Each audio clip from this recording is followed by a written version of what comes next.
How to order a purchase online from Target.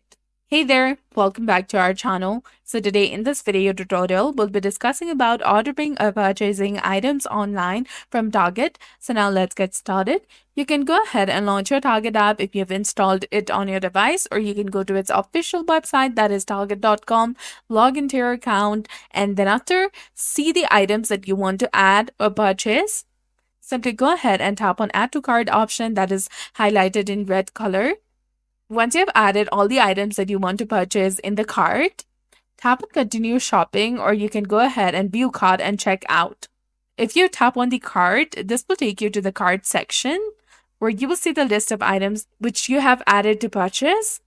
Now tap on Check Out and enter your payment information and apply any coupons or redemptions. Review your order and place it. After placing your order, you will receive a confirmation email and you can track shipped orders online.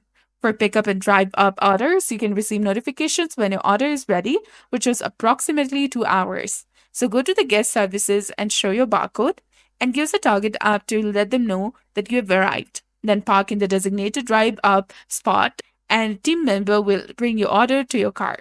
So that's it for this video. I hope you found it helpful. If you did, please like, share, and subscribe. Thanks for watching, and we'll see you again in the next one.